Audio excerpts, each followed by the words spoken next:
1947 वो साल जो हर एक हिंदुस्तानी के दिल में एक मिसाल की तरह बसा है। कई सालों की गुलामी के बाद हमें आजादी मिल रही थी, लेकिन इसी वक्त पूरे देश में एक अफरा तफरी मची हुई थी। हर जगह दंगे फसाद हो रहे थे। आज जब हम 1947 को याद करते हैं तो हम बहुत खुश होते हैं कि हमारे देश को आज़ादी मिली थी, लेकिन उन्हीं कुछ सालों में हमारे देश में लाखों लोगों की जान गई थी। पार्टीशन हुआ था, हर जगह कम्युनल राइट्स हो रहे थे। इंडिया की इंटरनल सिक्योरिटी एक बहुत बड़ा मैटर बन गई थी। इसी सिक्योरिटी को प्रोटेक्ट करने के लिए गवर्नमेंट ने इनैक्ट किया 1950 में प्रिवेंटिव डिटेंशन एक्ट, यानी कि एक ऐसा एक्ट जो उन लोगों को भी अरेस्ट कर सकता है जिन्होंने अभी तक कोई ऑफेंस नहीं किया है, लेकिन अगर हमें ऐसा लग रहा है कि वो कोई ऐसा ऑफेंस कर सकते हैं जिससे जनरल पब्लिक का कोई नुकसान हो सकता है, तो ऐसी सिचुएशंस में केवल एक डाउट के तौर पर, एक शंका के तौर पर हम किसी भी शख्स को डिटेन कर सकते हैं। ऐसा ही एक प्रिवेंटिव डिटेंशन ऑर्डर 1950 में ए.के. गोपालन को सर्व किया गया था। ए.के. गोपालन कौन थे? वो मद्रास से थे और एक कम्युनिस्ट पार्टी को बिलोंग करते थे। जब पहली लोकसभा बनी तो केवल 16 कम्युनिस्ट पार्टी के मेंबर्स उसके अंदर शामिल हुए थे, जिसमें से एक ए.के. गोपालन भी थे। इसके बाद वो कई सालों तक लोकसभा के मेंबर रहे हैं। जब 1950 में एक डिटेंशन ऑर्डर इन्हें सर्व किया गया था, उस टाइम पर ए.के. गोपालन ने सुप्रीम कोर्ट में एक रिट पिटीशन डाल दी। आर्टिकल 32 के अंदर हेबियस कॉर्पस की रिट पिटीशन डाल दी और कहा कि ये जो प्रिवेंटिव डिटेंशन एक्ट है 1950 का, ये अल्ट्रा वायरस है, क्योंकि ये पार्ट 3 के अंदर दी गई ऐसी बहुत सारी राइट्स को वायलेट करता है जो कि फंडामेंटल है सिटीजन्स ऑफ इंडिया के लिए, जैसे कि आर्टिकल 13, आर्टिकल 19, आर्टिकल 21 और आर्टिकल 22।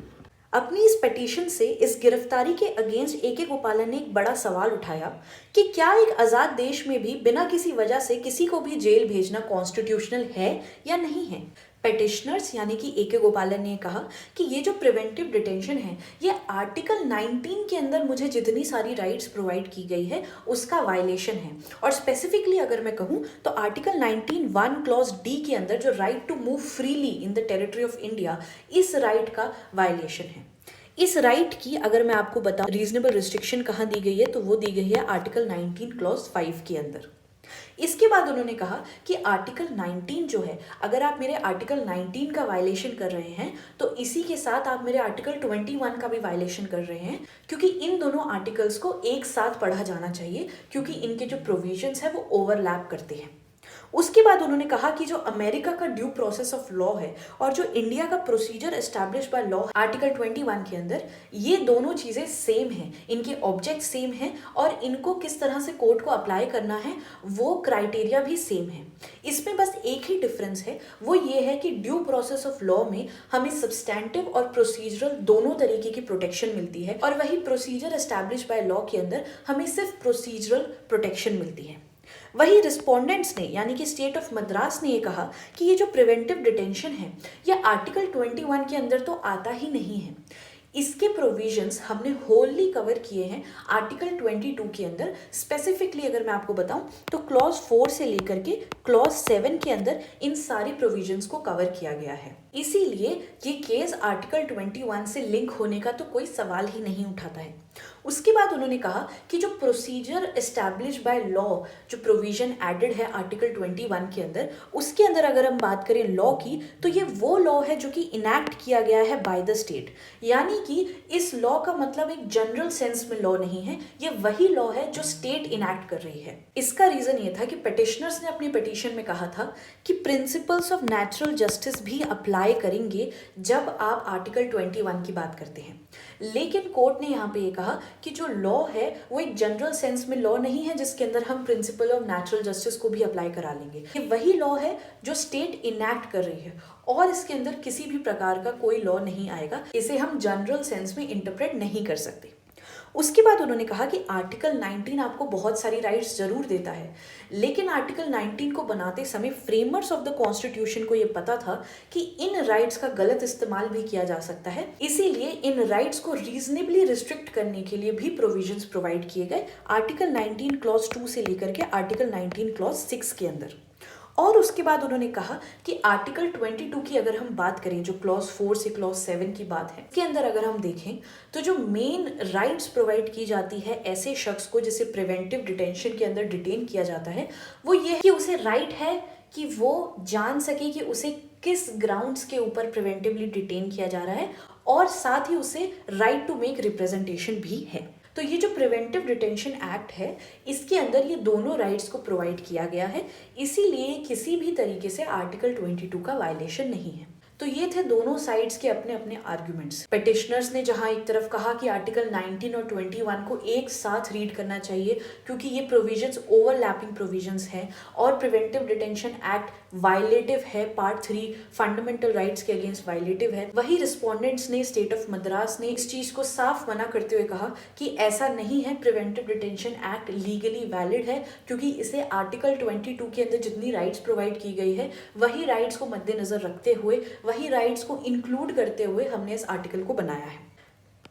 अब देख लेते हैं कि जजमेंट में finally supreme court of India ने 1950 में क्या स्टैंड लिया था। ए.के. गोपालन वर्सेस स्टेट ऑफ मद्रास, ये एक ऐसा केस है जो आप सभी ने सुना होगा और हमारी इंडियन लीगल हिस्ट्री में बहुत इंपॉर्टेंट केस है क्योंकि ये पहला केस है जिसके अंदर आर्टिकल 21 को इंटरप्रेट किया गया था। पहला केस है जिस पर आर्टिकल 21 पर सवाल उठे थे। 6 जज बेंच का एक डिसीजन था जिसके अंदर 5:1 से जजमेंट डिलीवर की गई थी। जो डिसेंटिंग ओपिनियन था वो जस्टिस फजल अली ने प्रोवाइड किया था। अब देख लेते हैं कि जजमेंट में एग्जैक्टली क्या कहा गया था। यहाँ पे जजेस के नाम भी लिखे हैं, आप वो भी देख सकते हैं। कोर्ट ने ये कहा कि preventive detention act 1950 absolutely valid है, लेकिन इसके अंदर एक प्रोविजन था जो कोर्ट को पसंद नहीं आया, वो था सेक्शन 14। सेक्शन 14 इसलिए पसंद नहीं आया क्योंकि सेक्शन 14 प्रोहिबिट करता था डिस्क्लोजर।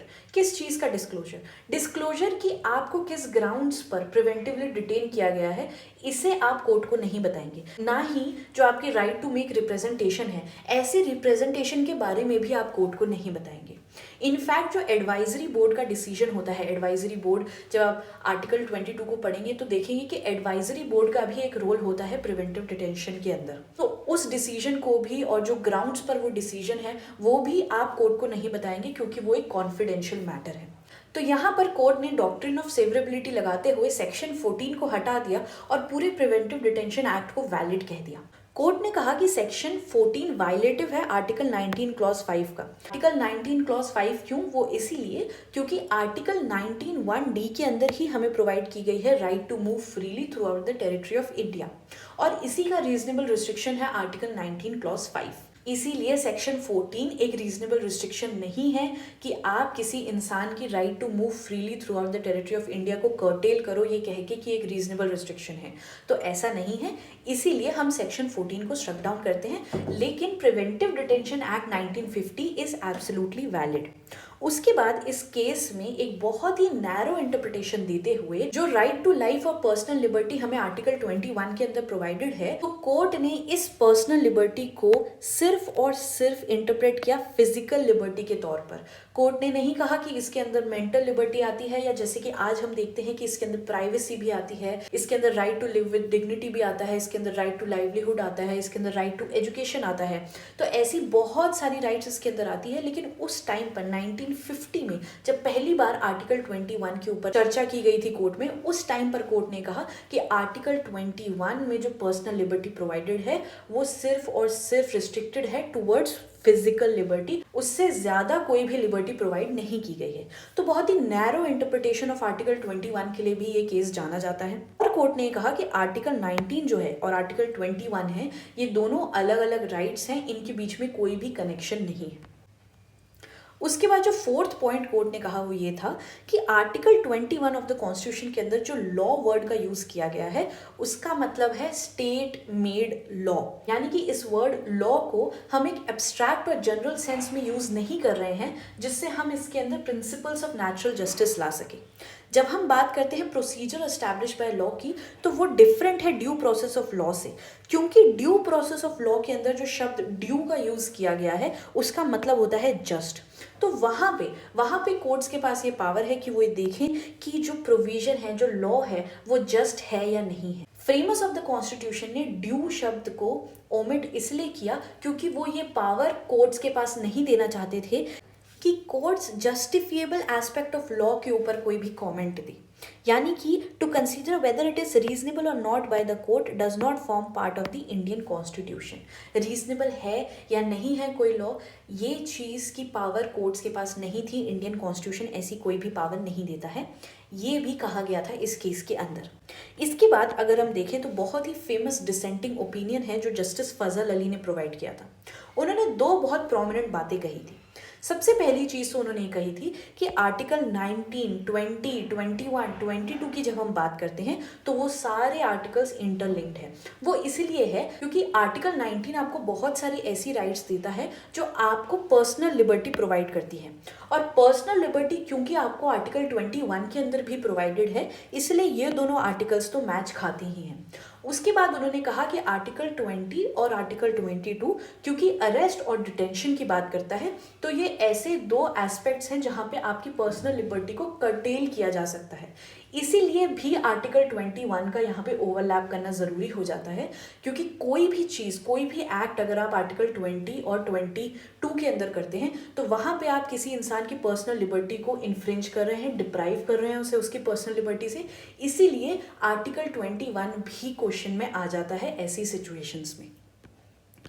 उसके बाद उन्होंने कहा कि ये जो प्रोसीजर एस्टैब्लिश बाय लॉ है आर्टिकल 21 के अंदर, इसे नैरो इंटरप्रिटेशन नहीं देना चाहिए, इसे देना चाहिए बहुत ही लिबरल इंटरप्रिटेशन। और आज भी अगर हम देखते हैं तो इस प्रोविजन को, इस आर्टिकल 21 को, जो कि एक स्टेटमेंट का आर्टिकल है, इसे कोर्ट्स ने time and again liberally interpret करके इसके अंदर इतनी सारी राइट्स को इंट्रोड्यूस किया है। So this was all about the AK गोपालन केस। आई होप जो इन्फॉर्मेशन मैंने आपको दी है वो आपको यूजफुल लगी होगी, पसंद आई होगी, और इस केस को आप अच्छी तरह समझ पाए होंगे।